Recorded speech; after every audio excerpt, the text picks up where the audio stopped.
आपको बताएं फैसलाबाद पाकिस्तान का आलूदा तरीन शहर बन गया। शहर का एयर क्वालिटी इंडेक्स 403 पर पहुंच गया।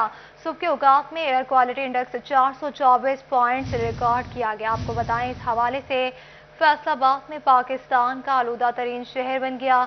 शहर का एयर क्वालिटी इंडेक्स 403 पर पहुंच गया। सुबह के औकात में एयर क्वालिटी इंडेक्स 424 पॉइंट से रिकॉर्ड किया गया। आपको बताएं इस हवाले से कि फैसलाबाद पाकिस्तान का आलूदा तरीन शहर बन गया। शहर का एयर क्वालिटी इंडेक्स 403 पर जा पहुंचा। इसी पर मजीद बात करेंगे रमजान मिर्जा से।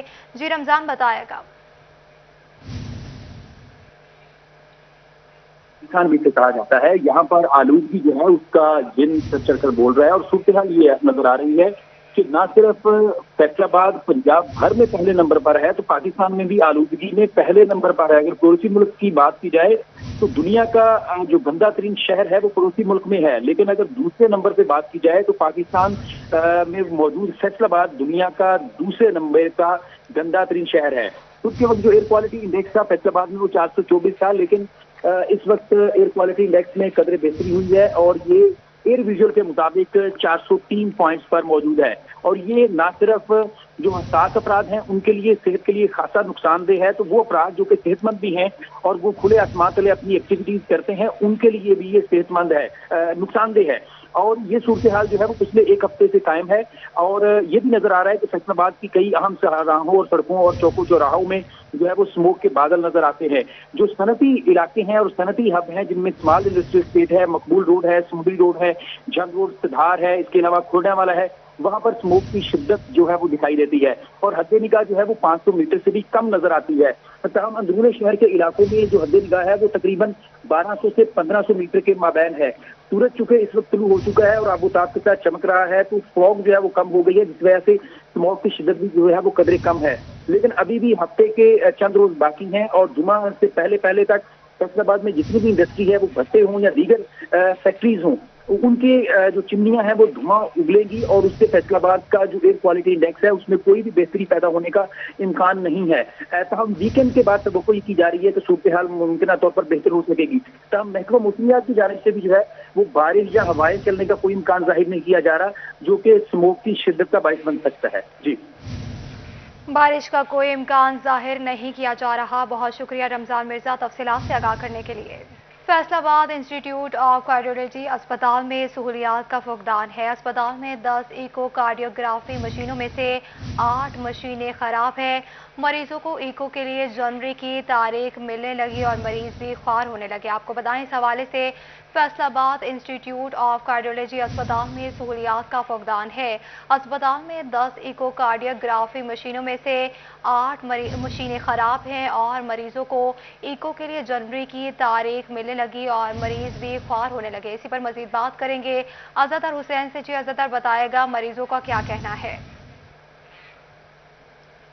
आज बिल्कुल फैसलाबाद इंस्टीट्यूट ऑफ कार्डियोलॉजी अस्पताल में तकरीबन 13 अजला के अमराज कल्ब के में मुब्तला जो मरीज हैं वो इलाज मुआवजे के लिए आ रहे हैं और 10 इको कार्डियोग्राफी मशीनों में से 8 इको कार्डियोग्राफी की मशीनें जो है वो इस वक्त ख़राब हैं, जिसके सबब मरीजों को जो है वो लंबी तारीखें दी जा रही है। किसी मरीज को 1 माह और किसी मरीज को जो है वो 2-2 माह का टाइम दिया जा रहा है। इस वक्त की अगर मौजूदा सूरत हाल से बात की जाए तो अगर किसी मरीज ने इको कार्डियोग्राफी करानी है तो उसके लिए माह जनवरी का टाइम दिया जा रहा है। हमारे साथ यहाँ पे मरीज मौजूद है, उनसे जानते हैं कि उन्हें कब टाइम दिया गया था और वो आज कितना है। जी बुजुर्ग बताएं, कब आपको टाइम दिया? 1.5-2 महीने ये मिला था, एक अब हो गया, टाइम होगा तब आ रहे हैं। कह रहे हैं मशीनें ख़राब थी, इसकी अब सही होगी मेरा ख्याल। अब बारी देखें कब आई, 1 घंटा हो गया हमें तकरीबन यहाँ। 1.5 माह पहले जो था टाइम दिया था। जी भाई, आपका कौन सा पेशेंट है? ये मेरे साथ वाले पेशेंट हैं, ये वाले हमें 2 महीने पहले उन्होंने टाइम दिया था। अभी तकरीबन सुबह 8 बजे के आकर बैठे हैं, अभी तक कागज़ जमा करवाए हुए हैं, अंदर को अपनी बारी का इंतज़ार कर रहे हैं। अभी तक तो कोई नहीं है। जो दूसरी साइड से मरीज़ आ रहे हैं वो अंदर जा रहे हैं।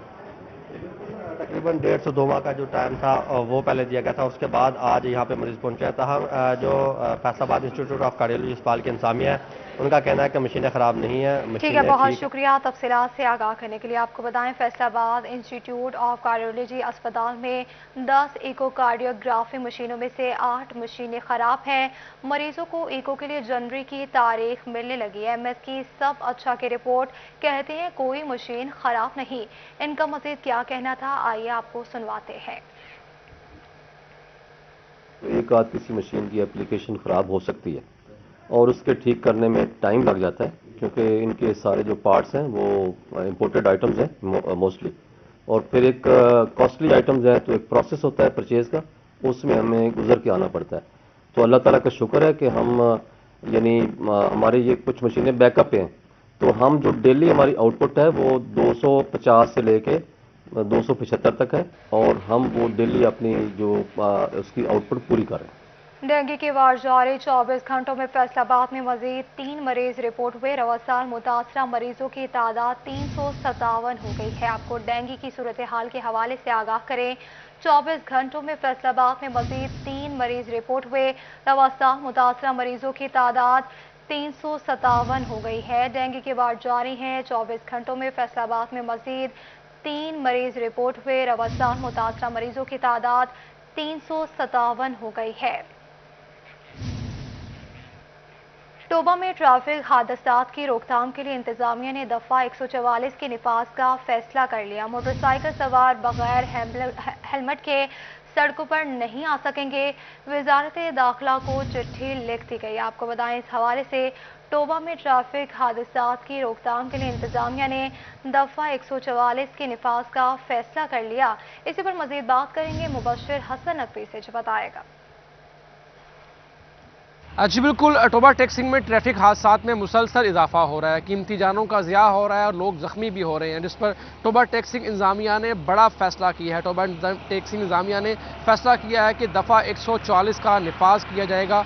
किसी भी मोटरसाइकिल सवार को हेलमेट के बगैर सड़कों पर नहीं आने देंगे। इस हवाले से डिप्टी कमिश्नर उमर जवेद का ये कहना है कि ट्रैफिक पुलिस और रीजनल ट्रांसपोर्ट अथॉरिटी की तजवीज़ के बाद चिट्ठी वजारत दाखिला को लिख दी गई है, जिसमें रिक्वेस्ट की गई है कि टोबा में फौरी तौर पर दफ़ा 144 का निफाज किया जाए। उनका ये कहना है कि दफ़ा 144 के निफाज का मकसद ये है कि लोग जो मोटरसाइकिल बगैर हेलमेट के चलाते हैं उनकी वजह से ट्रैफिक हादसात में इजाफा हो रहा है, ख़ुद भी ज़ख्मी होते हैं, लोग जो है वो मौत के मुँह में जा रहे हैं। इसलिए दफ़ा 144 के निफाज का फैसला किया गया। जैसे ही वजारत दाखिला की जानिब से मंजूरी होगी, उसके बाद टोबा टेक्सिंग में दफ़ा 144 का निफाज कर दिया जाएगा और कोई भी मोटरसाइकिल सवार जो है वो हेलमेट के बगैर सड़कों पर आएगा तो उसके खिलाफ सख्त कानूनी कार्रवाई अमल में लाई जाएगी। डिप्टी कमिश्नर उमर जवेद का ये कहना है कि रीजनल ट्रांसपोर्ट अथॉरिटी और ट्रैफिक पुलिस की मदद से मुख्तलिफ शाहराहों पर जो है वो बोर्ड्स भी अवेजा किए जा रहे हैं, आई कैट्स लगाई जा रही हैं और स्पीड ब्रेकर लगाए जा रहे हैं, ताकि ट्रैफिक की जो हादसात हो रहे हैं इसकी जो शरह है उसमें कमी लाई जा सके। जी ठीक है, बहुत शुक्रिया तफसीलात से आगाह करने के लिए। फैसलाबाद में तरक्याती स्कीम्स पर बंदिश की वजह से वाटर फिल्ट्रेशन प्लांट्स की मरम्मत का काम रुक गया। शहर के 65 वाटर फिल्ट्रेशन प्लांट्स में से 23 गैर फाल हो गए। गरीबाबाद में वाटर फिल्ट्रेशन प्लांट अरसे दराज से खराब है। गरीब मकीन साफ पानी की सहूलत से महरूम हो गए। इलाका मकीनों ने फिलफोर मरम्मत करके साफ पानी मुहैया करने का मुतालबा कर दिया है। आपको बताएं, इस हवाले से कि फैसलाबाद में तरक्याती स्कीम्स पर बंदिश की वजह से वाटर फिल्ट्रेशन प्लांट्स की मरम्मत का काम रुक गया है। इसी पर मजीद बात करेंगे अपने नुमाइंदा अब्दुर्रहमान से, जो बताएगा। जब बात की जाए वाटर फिल्ट्रेशन प्लांट्स के हवाले से, तो शहर के मुख्तलिफ इलाकों में वाटर फिल्ट्रेशन प्लांट्स ख़राब हो चुके हैं। अभी हम गरीबाबाद के इलाके में मौजूद है, जहां पर भी प्लांट ख़राब हो गया। म्यूनसिपल कॉरपोरेशन की जानिब से फंड्स नहीं लगाए जा रहे, जिसकी वजह से ये खराबी है। सैलानी को हैंड ओवर किया गया, उसका भी फ़ायदा नहीं हुआ। PTI नून लीग की या बल्दियाती नुमाइंदगान की जो भी बाहमी लड़ाई है, उनकी वजह से इलाका मकीनों को इंतहाई मुश्किलात का सामना है। शाफत अली खटक UC चेयरमैन हमारे साथ मौजूद है। खान साहब, क्या कहेंगे, प्लांट ख़राब है? शुक्रिया सिटी 41 का। देखिए, ये अब्दुलरहमान भाई, ये हमारे लॉ मिनिस्टर जनाब राना सनाउल्लाह साहब की मेहरबानी की वजह से ये प्लांट हमने यहाँ पे लगाया था, और सबसे महंगा प्लांट था, और हमने दिन रात मेहनत करके, आपको पता है इन कच्ची आबादियों में बिजली के कनेक्शन लेना और इन चीज़ों को मैनेज करना बड़ा मुश्किल होता है, और ख़ास तौर पे रेलवे की जगह से। लेकिन रेलवे काम का भी शुक्रिया कि उन्होंने हमारे इस काम में रुकावट नहीं डाली, और हमने इन गरीब लोगों को एक वाटर ट्रीटमेंट प्लांट की जो है ना वसूल फराम की थी। लेकिन अब ये इस हुकूमत का रो रहा है, और इस हुकूमत के काम देखें कि अपने काम जो है वो खैराती अदारों के हवाले कर दिए हैं। खैराती अदारा किसी को जवाब दे नहीं होता, वो तो इनकी मेहरबानी कि वो लोगों को, गरीब लोगों की मदद कर रहे हैं या उनके लिए सहूलियात फराम कर रहे हैं, लेकिन उस खैराती अदारे को देने के बावजूद आज इसको ताला भी यहाँ के मकीनों ने लगाया है। उसकी वजह ये है कि यहाँ पे नशेइयों के डेरे थे। हमारे जो कच्ची आबादी के लोगों में आपको पता नशे का रुझान बहुत ज़्यादा होता है।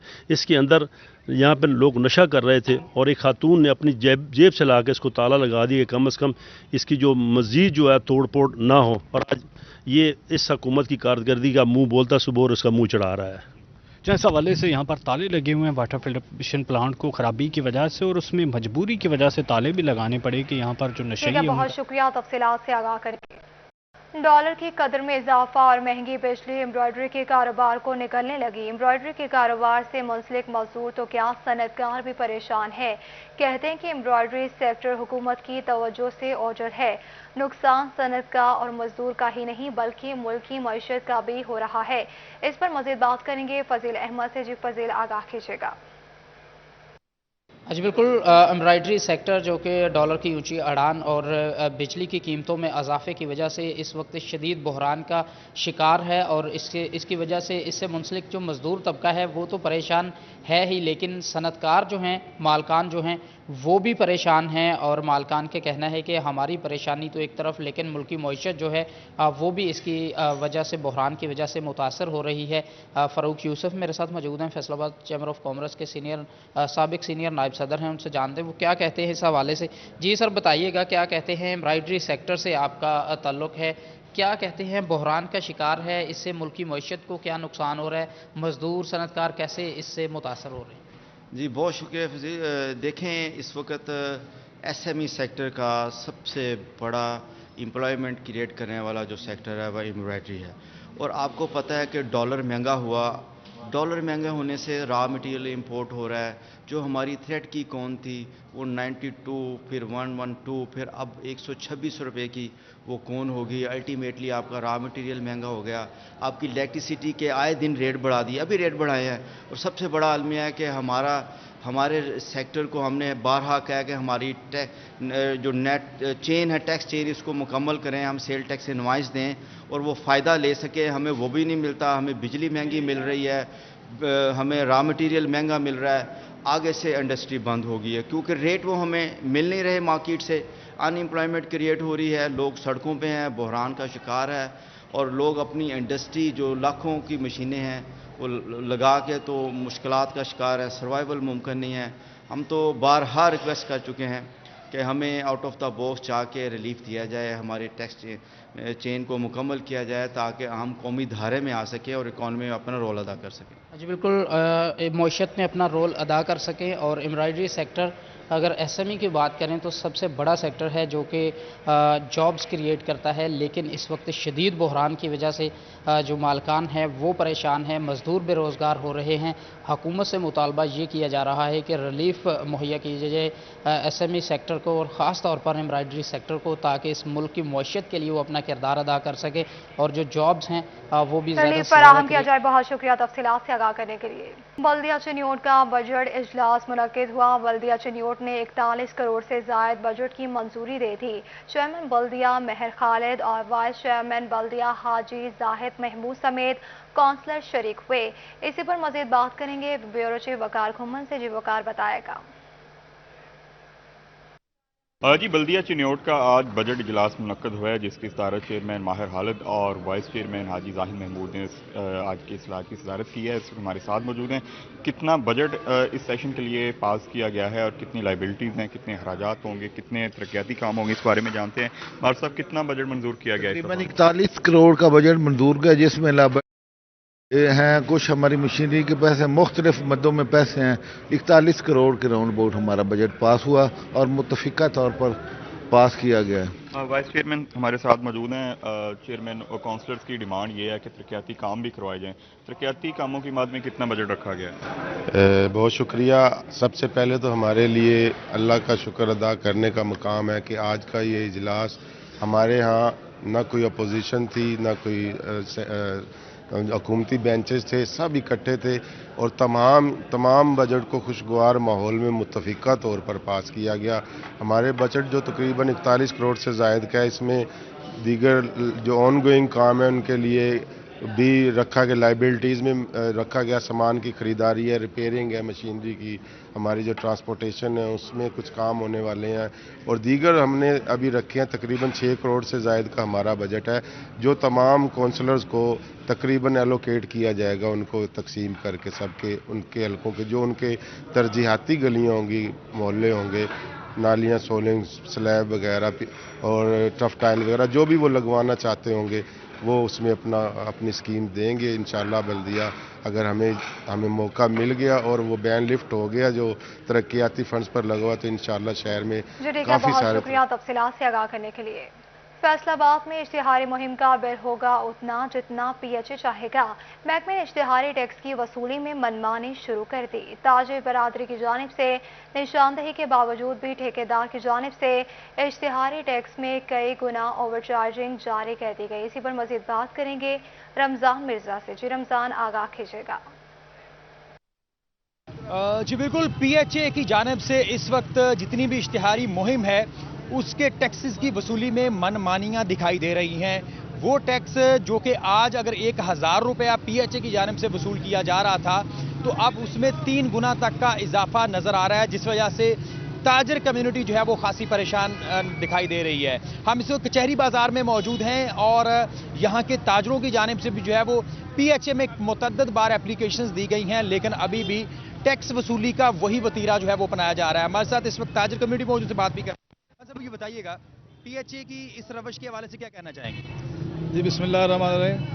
सबसे पहले तो मैं आपको ये बावर कराना चाहूँगा आपके चैनल के तौर से इंतज़ामिया को भी और अपनी गवर्नमेंट को भी कि ये जो चंद माह से या तकरीबन 1 साल से जो ठेका दिया गया है प्राइवेट बंदे को, PHA वाले इससे कबल जो है PHA वाले इसका जो है ना वो ठेका या जो भी लोगों से वसूल करते थे बोर्डों के टैक्स, उसका पिछले साल करीबन 21 करोड़ रुपया जो है ना वो PHA ने इकट्ठा किया था। जबकि इस साल जो ठेका हुआ है, जैसे भी हुआ है मिली भगत के साथ हुआ है, बगैर किसी भी बोली के, बगैर किसी ऑक्शन के, वो 18 करोड़ में हुआ। वो कैसे हुआ, ये एक सवालिया निशान है। अच्छा, उससे आगे जाते हैं।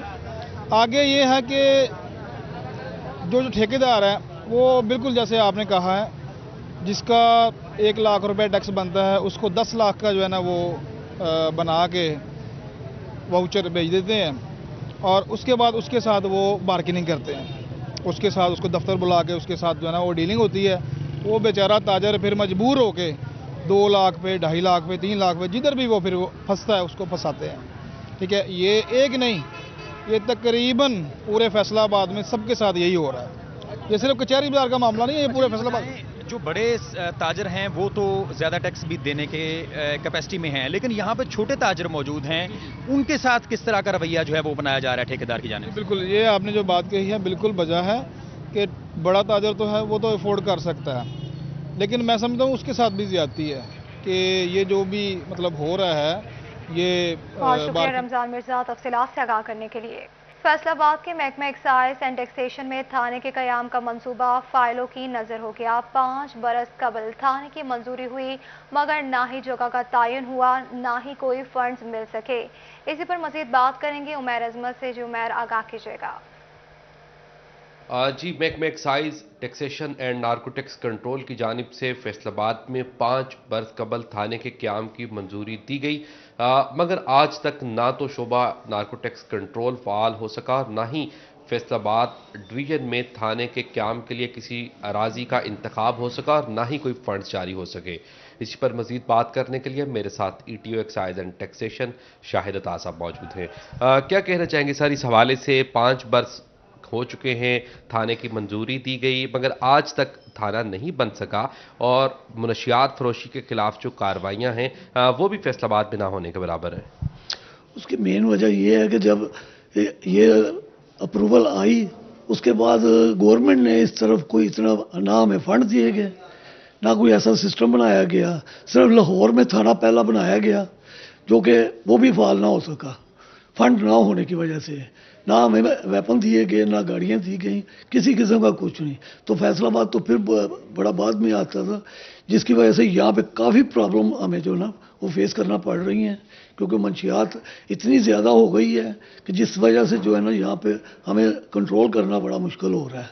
हमारी गुजारिश है कि गवर्नमेंट हमें इस चीज़ के लिए फंड दे ताकि हम बेहतर तरीके से इसको फंड जारी किए जाएं। बहुत शुक्रिया मैं रस्मत तफसीलात से आगाह करने के लिए। अब ट्रेनें प्राइवेट कंपनीज चलाएंगी। ट्रेनों को प्राइवेट कंपनीज के हवाले करने के लिए महकमा रेलवे की मनसूबाबंदी तैयार कर ली गई। स्टेशन पर पहुंचने वाली 6 ट्रेनों के टेंडर में तौसीह कर दी गई। Millat Express, Pakistan Express, Karakoram Express, Rahman Baba और शाह हुसैन को प्राइवेट कंपनीज के हवाले करने के लिए टेंडर 15 नवंबर के बजाय 1 दिसंबर को खुलेगा। इसी पर मजीद बात करेंगे उवैस अली से, जो उवैस आगाह कीजिएगा। हाँ जी बिल्कुल, ट्रेनों को प्राइवेट कंपनीज के हवाले करने के लिए महकमा रेलवे की जानिब से मुकम्मल मनसूबाबंदी तैयार कर ली गई है। फैसलाबाद रेलवे स्टेशन पर रोजाना की बुनियाद पर आने वाली 6 ट्रेनें और मुल्क भर में 71 ट्रेनों को निजी कंपनीज के हवाले किया जाएगा। इसी हवाले से जो है वो 15 नवंबर को रेलवे हेडक्वार्टर में टेंडर खोला जाना था, मगर अब उसकी जो तारीख है उसको जो है उसमें तौसीह कर दी गई है। 1 दिसंबर को जो है वो रेलवे हेडक्वार्टर में फैसलाबाद समेत मुल्क भर की जो ट्रेनें हैं उनका जो है वो टेंडर वो होगा और फिर फैसलाबाद रेलवे स्टेशन की 6 ट्रेनों को जो है वो प्राइवेट कंपनीज के हवाले किया जाएगा और प्राइवेट कंपनी ट्रेनों को ठेकों पर लेगी। इसी हवाले से हुकूमत की जानिब से ट्रेन का पहिया चलाने के लिए हर सतह पर जो है वो इकदामात किए जा रहे हैं। अब जो है वो हुकूमत को प्राइवेट कंपनीज के हवाले जो है वो ट्रेनों को करने में बचत दिखाई दे रही है और फैसलाबाद रेलवे स्टेशन पर जो रोजाना की बुनियाद पर 6 ट्रेनें पहुंचती हैं, जो गुज़िश्ता माह में खसारे में भी जा रही थी, अब तमाम तर खसारे को पूरा करने के लिए जो है वो निजी कंपनी के हवाले ट्रेनों को किया जा रहा है ताकि रेलवे का जो पहिया है वो चलाया जा सके और रेलवे का जो खसारा है उसको पूरा किया जा सके। मगर देखना यह है कि हुकूमत जो है वो किन शराइत पर निजी कंपनीज के हवाले ट्रेनों को करती हैं। क्या वो मुसाफरों के मफाद में होगी, क्या उनसे मुसाफरों को रिलीफ मिलेगा, या फिर बात जो है वो दावों तक रहेगी और जो ठेकेदार होंगे सिर्फ उनको नवाजा जाएगा और ट्रेन को जो है उससे नुकसान का सामना करना पड़ेगा। हुकूमत की जानिब से ट्रेनों को प्राइवेट कंपनीज के हवाले करने का फैसला तो कर लिया गया है, मगर इसके जो नताइज हैं वो देखने वाले होंगे। तफसीलात से आगाह करने के लिए। झंग में रेलगाड़ियों की बंदिश के बायस शहरियों की मुश्किलात का सामना है। सस्ते सफर के ख्वाहिशमंद शहरियों को रेलगाड़ियां मुयस्सर नहीं हैं। 27 लाख की आबादी वाले शहर में सिर्फ 1 रेलगाड़ी ही फराहम की जा सकी है। इसी पर मजीद बात करेंगे वसीम अहमद से, जो वसीम आगाह कीजिएगा। जी, कोरोना वायरस के बायस लॉकडाउन के दौरान बंद की जाने वाली ट्रेनें सांदल और रोही ट्रेन जो है वो ताहाल झंग में बहाल नहीं की जा सकी, जिसकी वजह से शहरियों को मुश्किलात का सामना करना पड़ रहा है। झंग में 2 रेलवे स्टेशन है, झंग सिटी और झंग सदर। इन दोनों में सिर्फ 1 ट्रेन जो है वो 24 घंटे के दौरान आती है, जिसकी वजह से शहरियों को मुश्किलात का सामना करना पड़ता है और उनको प्राइवेट ट्रांसपोर्ट इस्तेमाल करनी पड़ती है दूसरे अजला में जाने के लिए। इस हवाले से हमारे साथ शहरी मौजूद हैं, उनसे बात करते हैं उनका हवाले से क्या कहना है। भाई बताइएगा, क्या है, क्यों ट्रेनें यहाँ पर नहीं आ रही, क्यों यहाँ पे सवारियाँ नहीं हैं या कंप्लेन नहीं की जा रही, क्या वजह है? देखिए जी, ये तो इसका झंग का दूसरा नाम तो मेरे ख्याल रेलवे के मामले में मसाइल का शहर है। ये शुरू से जब से मैंने देखा है, पहले एक बोगी यहाँ से जाती थी शोरकोट में 24-24 घंटे खड़ी करते थे, उसके बाद उसको जनाब अली आगे ले जाके खानेवाल में खड़ी कर देते थे, फिर चनाब के साथ लगती थी, उस दौर की बात है। फिर अल्लाह अल्लाह करके यहाँ से एक ट्रेन दूसरी चली, एक पिंडी चली, पिंडी एक्सप्रेस, और दूसरी ये हज़ारा चली। हज़ारे को तो उसका उन्होंने टाइम ही ऐसा रखा, जंग को तो हमेशा ही बैकवर्ड रखा गया है। शुरू में ही जंग इसका टाइम ही ऐसा रखा कि जंग वालों को उसका फ़ायदे की बजाय नुकसान है। रात को 2 बजे यहाँ पहुँचे तो यहाँ कोई सिक्योरिटी का इंतज़ाम नहीं है।